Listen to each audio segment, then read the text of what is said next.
This is the QTV Nightly News coming to you from our studios on Caraba Avenue, and I am Andy Kerma. Thanks for joining us. Here are the main news headlines. Ahead of what is being described as the biggest game in football history, the Gambian national football team coach Tom Saintfiet has expressed optimism ahead of his side's game against Guinea on Friday.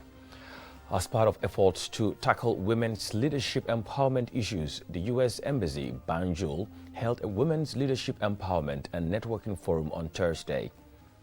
In 2023, more than 1,000 road traffic accidents were registered in the Gambia, with over 140 deaths, according to provisional data from the Mobile Traffic Unit of the Gambia Police Force. The Gambia Immigration Department is on a 3-day retreat in Bakau to evaluate the implementation status and progress of its policies, strategies, and program. In international news, a High Court in Freetown has granted former Sierra Leonean President Ernest Bai Koroma permission to travel abroad on medical grounds, despite facing treason charges. Those were the headlines, now the news in detail.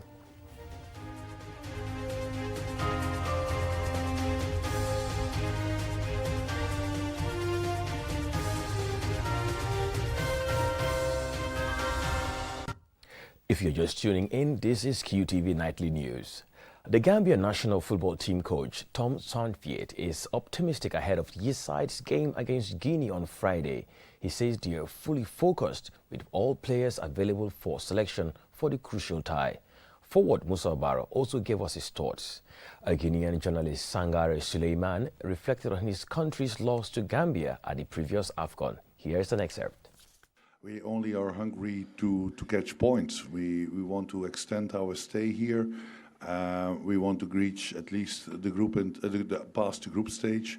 And we trained well. We were a little bit down after the 3-0 defeat, and for sure because it was Senegal, and for sure because we conceded 3 goals. But my team is so strong, mentally so strong. So we had a good training days, a few good training days, and we feel ready. Tonight we trained last time, and I think also with the return of Abla Jallo and Ibrahim Akoli, 2 guys who were banned with a yellow card, or second yellow card for the opening game, we feel ready for this game. The last AFCON facing them and scoring against them was really a great feeling, but I said now tomorrow is more important than the past game, so I'm looking forward to the game, and hopefully I might repeat it again, inshallah. I think tomorrow is going to be a revenge game tomorrow. It's going to be very tough because, as we already said, in the coach Kaba Jawara, we've been defeated in 2021 in Cameroon, so yeah, that was a very sad result for Guinea, and you know, they still want to take their revenge on behalf of the second game tomorrow, and that can be you know, a kind of like qualification for Guinea. So as we already know, Gambia also lost against Senegal. So Gambian intention is to win the game, and the Guinean team is the same. So I think, yeah, it's going to be very tough. It's going to be very tough, but hopefully, I think that there won't be a draw tomorrow. As part of efforts to tackle women's leadership empowerment issues, the U.S. Embassy, Banjul, held a Women's Leadership Empowerment and Networking Forum. Jenna Bosonko was there, and she has the details. Viable improvement in the plight of women in the Gambia, but major challenges remain. The country is still a patriarchal society, reflected, among other areas, by the representation of women in the Gambia's National Assembly. In the 2022 legislative elections, only 8 contestants were women, and only 3 of the 19 women who stood were elected. Of these, only 1 represented a political party. The Gambian judiciary appointed female cadres for the first time in 2022. Also, a bill to introduce a quota system for political representation failed to get through the National Assembly. The Gambian judiciary, if emulated in other sectors, can ensure women realize their full potential. All these challenges prompted the U.S. Embassy to organize this Women's Leadership Empowerment and Networking Forum to promote the well-being and empowerment of women and girls in the Gambia. Here is the U.S. Ambassador to the Gambia, Sharon L. Koroma. There is not one woman in this hall who has not faced a challenge. As a young girl, I suffered from child abuse. Throughout my career, I have experienced blatant racism and sexism. I chose a word, tenacity, to help me get through the worst times. Tenacity means resolute, persistent, steadfast. The public affairs officer at the U.S. Embassy Banjul, Suzanne C. Solomon, highlighted how the U.S. supports women in the Gambia. We support the many Gambian women who are driving economic development. More than 53% of the business startups that we assist are women-owned, and they are thriving. To give you a few more examples, through USAID, we train women shellfish harvesters to become stewards of fisheries and mangroves. And we help women farmers through grants and the contributions of our Peace Corps volunteers. Mariam Jallow, the wife of Vice President Mohamed B.S. Jallow, delivered a statement on behalf of the First Lady of the Gambia. She calls on stakeholders to invest in education to change gender-related narratives. Advantages of empowering women extend beyond individual growth. Societies benefit from diverse perspectives, innovation, and inclusive decision-making. As women become economically empowered, communities flourish, breaking the cycle of poverty. The forum brought together 100 women leaders representing various sectors, including the diplomatic and consular corps, government, the private sector, and the media. The opening ceremony was followed by a panel discussion, which will be shown in a future news story, and featured women from diverse backgrounds effecting change in their own ways. Reporting for QTV News, I am Jenna Basonko. Provisional data from the Mobile Traffic Unit of the Gambia Police Force reports an increase in the number of fatalities in road traffic accidents. In 2023, more than 1,000 accidents were registered in the country, with over 140 people losing their lives. Road accidents on the Bertel Harding Highway have raised concerns amongst officials in Gambia's transport sector. Momodu Laminchoy has more.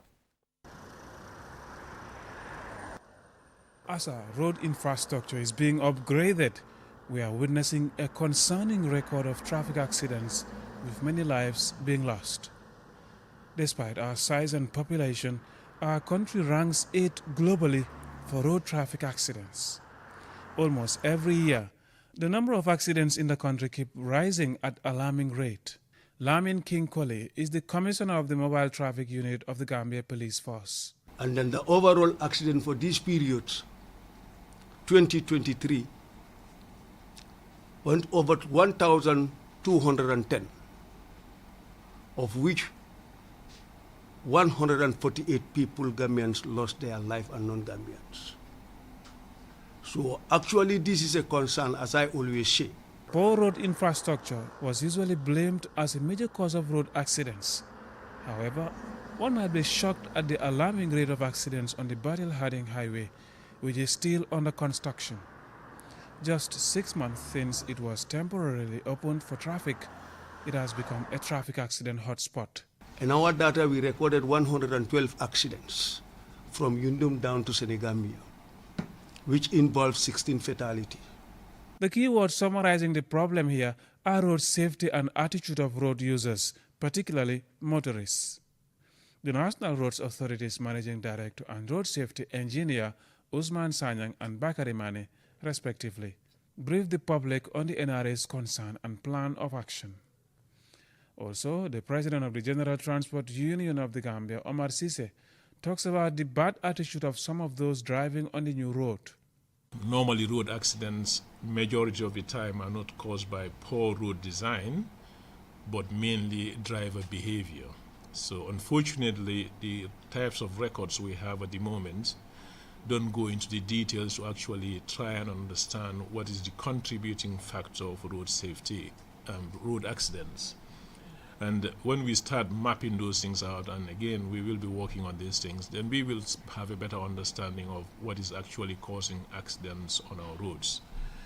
So before the learning, thanks to the management, they said Both contractor and the consultant have been consulted, and they'll be working on the temporal laning, meaning the markings, and also we'll be seeing signages, speed controls, before the road will be finished. I was discussing with Mr. Somali last week. I said, I don't understand the way government people are using this road. Sometimes you have a high code, you have two directions. You see other drivers coming directly on you. They feel they are doing right. If you stop just on the code, they will give you, fun words. So I think the police have a role here to play. In the Gambia, road traffic accident is not only a major public health concern, but also a socio-economic problem affecting our country. Official figures estimates that every year, road traffic injuries cause economic losses of over $2 billion through treatment costs, lack of productivity, and an ongoing pain and suffering. It is now time for action more than ever. Mahmoud Lamin Choi, QTV News. The Gambia Immigration Department is on a 3-day retreat at the Solomelos Multipurpose Center in Bakau, where it will evaluate the implementation, status and progress of its policies, strategies and programs. Lena Ebere-Igwenyiba tells us more. The annual retreat aims to scrutinize the department's ongoing efforts, successes and challenges in executing its 2019 to 2024 strategic plan.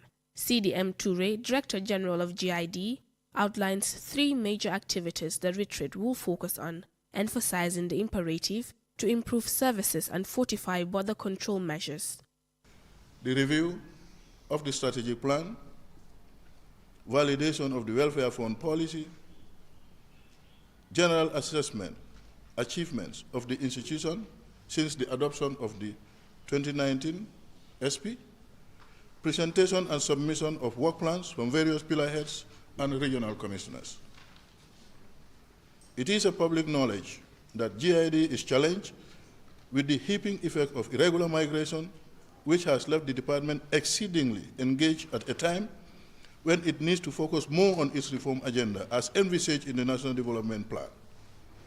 This has compelled us as a department to divert greater chunk of our resources through the conduct of operations and capacity training to mitigate the menace of irregular migration.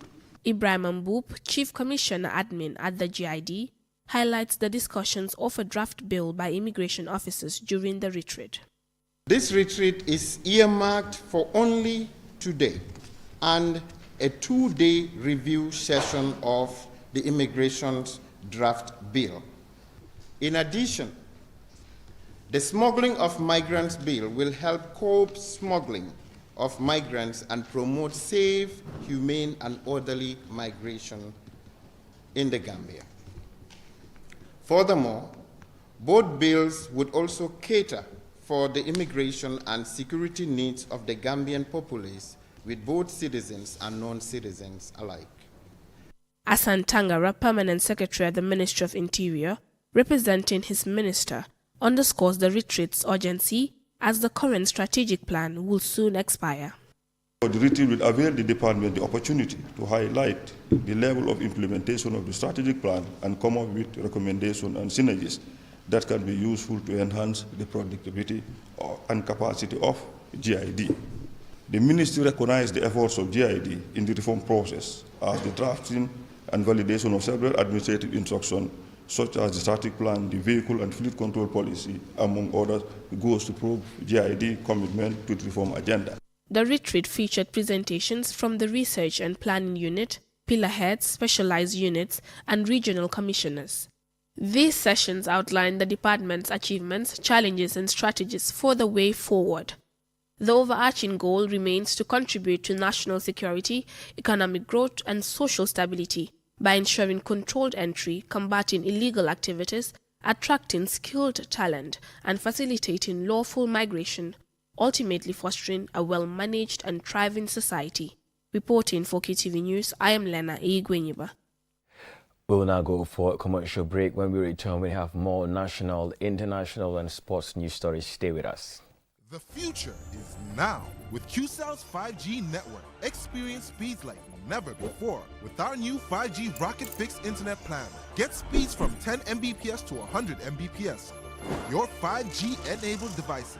Walk into QCell headquarters to get one of our 5G routers and experience the true feeling of 5G. Only with QCell. QCell brings you the future, tech, innovation, incredible speed. The future is now. For more information, call our customer care on 111. QCell, Sunyabus. We innovate, others follow. Terms and conditions apply. Looking for the perfect place to promote your product or place your advert? Look no further than QTV. We are the premier destination for businesses looking to connect with Gambian audiences and beyond. At QTV, we offer a variety of advertising solutions to suit your needs and budget. With our diverse range of programming, you can be sure that your ad will reach a broad and engaged audience. From our popular news broadcast to our exciting music and entertainment programming, QTV has something for everyone. QTV, the premier destination for advertising in the Gambia. Contact us today and let us help you reach your audience.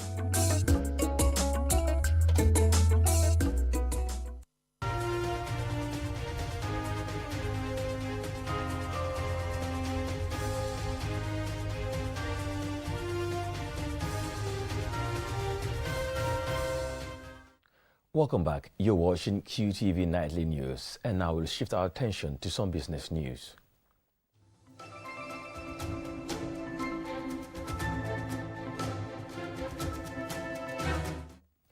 In business news, nearly 500 women in the Upper River region have registered with Njai Charah World Market to be trained in basic businesses and entrepreneurship skills.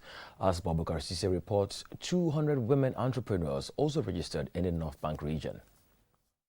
Hundreds of business-minded women gathered in Basse to collaborate with Njai Charah World Market Foundation and Business Enterprise to venture or expand their businesses. Out of the 479 registered here, $500,000 worth of merchandise will be immediately supplied to the first 100 women to start their businesses. Bamba Sawo, manager, Njai Charah World Market Foundation and Business Enterprise, explains the membership procedures. And we will commence more than in the $1,000 deposit. After registration, you will pay a $1,000 deposit, and that money belongs to you as your savings. Then we'll give you items worth $5,000. That is a risk to us, but we have confidence in the women of URR, and we know you can do it. Any sales you make will be entered in your savings book, and you can withdraw your money at any day you want, even during weekend. Mayor Ami Nyang, the PRO of Njai Charah World Market, highlights the commitment of women, which has paid off financially. If you make $100 profit, you spend $50 and save the other $50. That is why we are able to save over $1 million, and that money belongs to us and not Njai Charah. Ahmed Jallo is the representative of the governor of URR. I will inform the governor and his deputy about what Njai Charah intends to do to help the women in the URR so that we can all support Njai Charah at regional level, because the aim of this business venture is to combat poverty, empower women, and promote their welfare. So we should all endeavor to support him. Ijatu Jallo, the councillor for Basse Ward, is delighted that Njai Charah World Market has come to her region. Njai Charah, councillor you are welcome to URR. Fep fo buga liggéey rek, you are welcome. Motsar, CEO of Njai Charah World Market Foundation and Business Enterprise, gave some advice on how to succeed in business.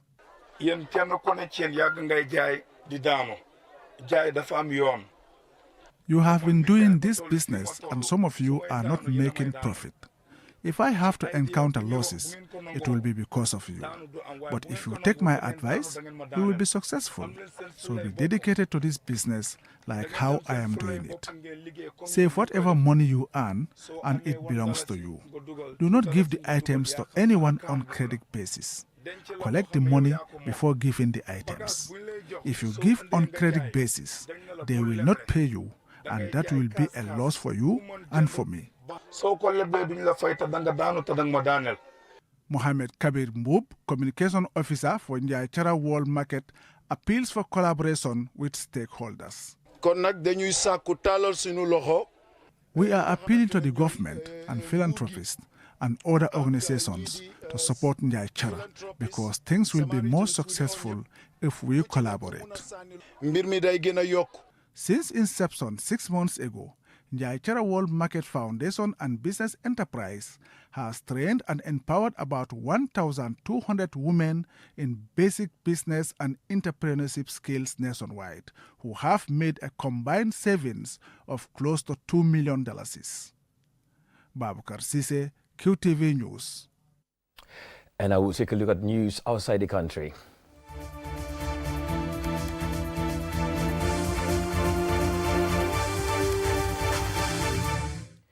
In international news, a high court in Freetown has granted former Sierra Leonean President Ernest Bai Koroma permission to travel abroad on medical grounds. Rumors he may be headed to exile in Nigeria despite facing treason charges. Aliou Cissé tells us more. The court ruling comes amid speculation that Ernest Bai Koroma has agreed to go into exile in Nigeria if charges against him are dropped. The former president was accused of treason and other offences over a failed coup last November in which some 20 people died. Mr. Koroma, who ruled between 2007 and 2018 when current President Julius Maada Bio was elected, denies these allegations. A court order seen by the BBC on Wednesday shows Mr. Koroma is allowed to travel to Nigeria for medical reasons. The order stipulates that he must stay there for more than 3 months and that he must appear before a Sierra Leonean magistrate court on 6 March. During last year's attack, gunmen broke into a military armory at Wilberforce, the country's main military barracks, which is about a mile from the president's home. The attackers then freed almost 2,000 inmates in Freetown Central Prison. According to the army, at least 19 people, including 13 soldiers, died in the violence. The government described it as an attempted coup, and earlier this month, Mr. Koroma was charged alongside 12 other suspects. Calm has returned to Freetown. The BBC is reporting that anonymous sources from the United Nations and ECOWAS claim ECOWAS had brokered a deal for Mr. Koroma to go into exile in Nigeria if the charges were dropped. These claims have been circulating in Sierra Leone as soon as Mr. Koroma was charged. The BBC said it has also seen a letter saying Mr. Koroma had agreed to the deal, which will see him continue enjoying the perks of a former president even while he was in Nigeria. However, Sierra Leone Foreign Minister Timothy Kaba previously told the BBC the government did not support the proposal, which he described as a unilateral proposition by the president of the ECOWAS Commission. ECOWAS has been concerned about heightened tension in Sierra Leone following the alleged coup attempt. In the 1990s, ECOWAS closely witnessed the horrors of a brutal civil war in the West African country and sent a peacekeeping force to help end the conflict. Some diplomats believe Mr. Koroma will not return from Nigeria after traveling there on medical grounds, and that the court order in effect allow him to go into exile as a way of restoring calm to the country. The former president's daughter, Danke Koroma, has previously been named on a list of suspects wanted by the police investigating the failed coup. She lives in London and has not commented on the matter. Although Ernest Bai Koroma had served 2 terms and cannot contest the presidency, his party, the APC, had taken the extraordinary step of making him its chairman with sole responsibility for choosing the party's presidential candidate. The attempted coup came 5 months after a disputed election which saw President Bio narrowly re-elected for a second term. The results were rejected by Mr. Koroma's All People's Congress. International observers also criticized the elections, highlighting a lack of transparency in the count. Reporting for QTV News, I am Aliou Cissé. From that story to some exciting sports update, we will have Balanga United of Farafenni are the champions of QCell-sponsored Nawetan League in Farafenni after beating Mayung Fara FC in the final at the Farafenni Mini Stadium on Sunday. Our regional correspondent Bakari Balde watched the game and he filed this report. This Nawetan League, organized by the Farafenni Football Association, was a memorable one, as fans of Mayung Fara FC from Badibu Saba and Balangar United of Farafenni filled the mini stadium. The two teams saw a good display of the ball control, but Balangar United seems to be dominating most of the game. As such, they scored the opener and only goal in the 25th minute by their winger Dembaba.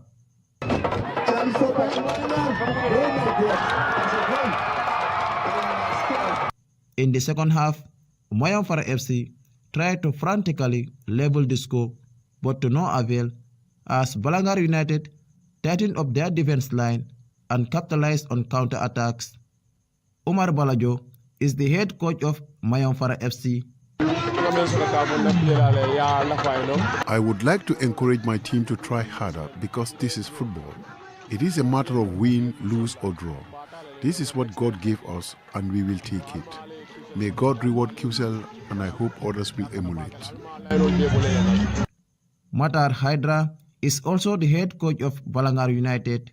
Game bi dafa nekkoon game boo xam te do or die game la woon because this year moo nekk suñu first year Balangar ñu dem ta final. It was a do or die game for us because this is the first year we Balangar have made it to the final. So it was a good opportunity for us. The team only started playing last year, so we thank God for beating Farafenni in this game. We thank QCell for sponsoring the tournament and they also gave us jerseys. I have used QCell number for 11 years and it is the best GSM operator. So we thank them for supporting youths. Bokar Gay, QCell's representative, tells us what QCell is doing to promote sports. So QCell dal ñepp xam né ko né comme long term bu nekkal ay youth ci ak ndimbal Gambian ci lo mara QCell ñu come up to the grassroots there ci obbi. QCell have a long-term plan for the youths in the Combos and those in other regions. QCell belongs to Gambians and whatever we have will stay in the Gambia. So I urge the public to support QCell by using QCell SIM cards, which are free of charge. Number 3B or number 5B is free of charge. All you need to do is use national ID. You just free of charge like study service. Other football teams and match officials were recognized for their sportsmanship during the course of the league.